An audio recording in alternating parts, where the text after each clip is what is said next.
I must openly say that it sent shivers down my spine when I read the statements of the German Federal Chancellor Friedrich Merz from February 19th of this year.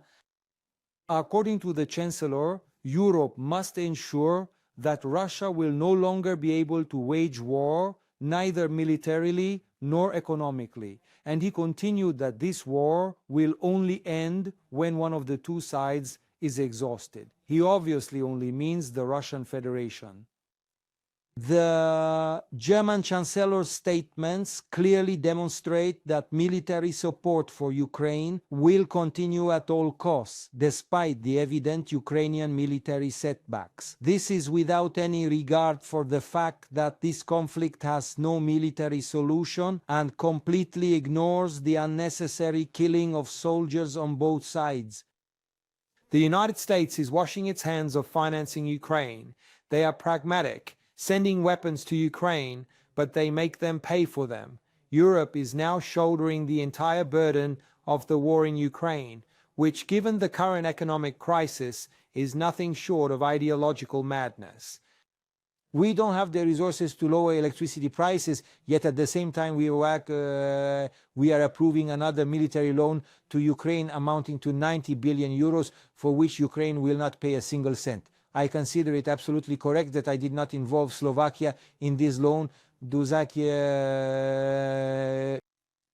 Again, and at every single opportunity, I will emphasize that instead of deliberately prolonging this unnecessary war, the entire European Union should prepare a truly meaningful and fair peace proposal and then exert its maximum effort to ensure its implementation. I also don't want Ukraine to end up like Czechoslovakia in 1938, when the Allies handed it to Hitler on a platter. Any peace agreement can only come about with Ukraine's full involvement and full consent. However, someone must lead Ukraine towards this as well. I do not envy the Ukrainian political leadership pose, the kind of problems they are forced to deal with. That's also why we are helpful and assist in every way we can. In addition to the donation of weapons, Ukraine received countless of these for free under the administrations of Matovich, Heger, and Odor, to the point where we practically became incapable of protecting our strategic facilities, such as nuclear power plants. Slovakia is not Ukraine's servant. If Western countries and Brussels respond positively to every Ukrainian request, no matter what it is, we in Slovakia maintain common sense. We expect Ukrainian politicians to approach Slovakia with the same accommodating spirit as we approach Ukraine. Slovakia has taken in 180,000 Ukrainian refugees. We build direct rail links, support cross-border cooperation, send humanitarian aid, electricity and gas. And as a reward for this, President Zelensky halted gas transit, causing direct damages of 500 million euros annually. His argument that by buying Russian gas, we support Russia in the war against Ukraine is false, because several Western countries heavily import Russian liquefied natural gas, and even the gas flowing to Ukraine through our pipeline is of Russian origin. Then President Zelensky will stop the oil flows to us, which will cause a very significant headache. His excuses simply do not add up, because one Ukrainian politician describes the situation regarding the supposedly damaged oil pipeline in one particular way, and another speaks of it entirely differently. Our intelligence information confirms that the oil pipeline on the territory of Ukraine is functional and that the cessation of oil transit has purely ideological and political reasons.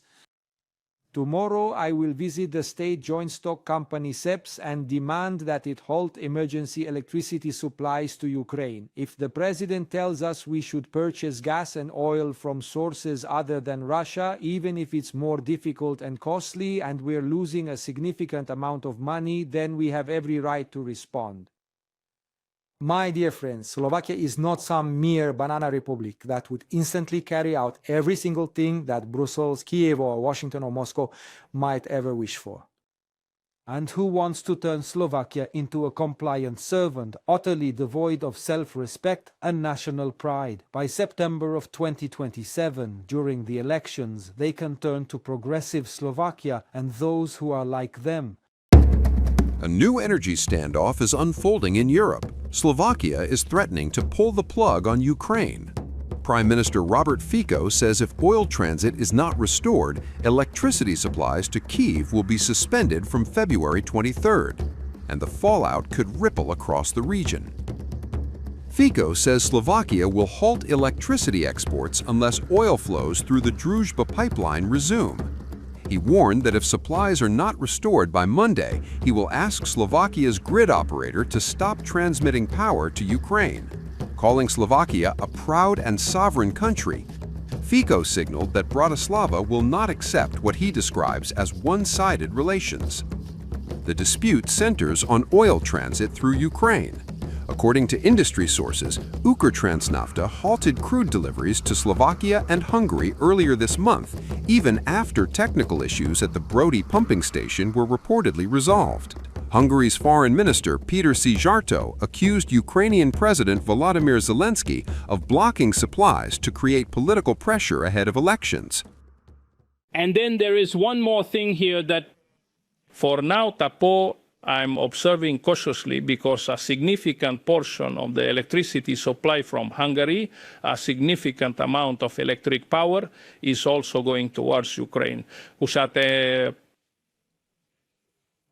This is serious, so if we stop this, then very serious things could happen. In any case, the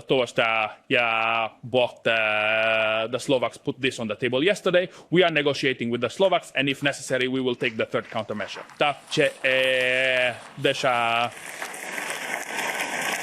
Kyiv has not publicly confirmed those accusations.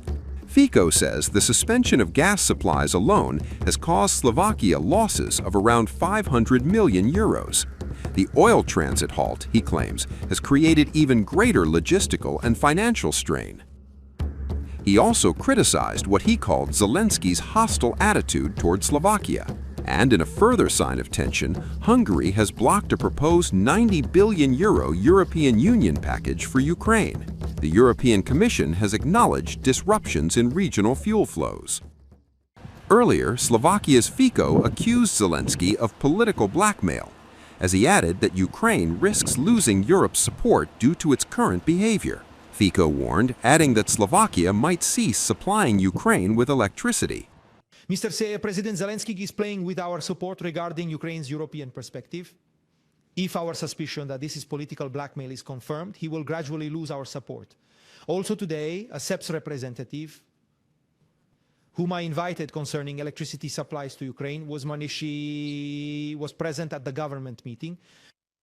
Slovakia provides what we might call, let's say, security deliveries in the event of a power grid failure in Ukraine, when they need Slovak electricity to stabilize their system. In January of this year, the volume of electricity supplied to Ukraine was so immense that it actually surpassed twice the total amount delivered throughout the entire year of 2025. This clearly indicates that these particular deliveries likely hold substantial importance for the overall electrical power system of Ukraine. If Mr.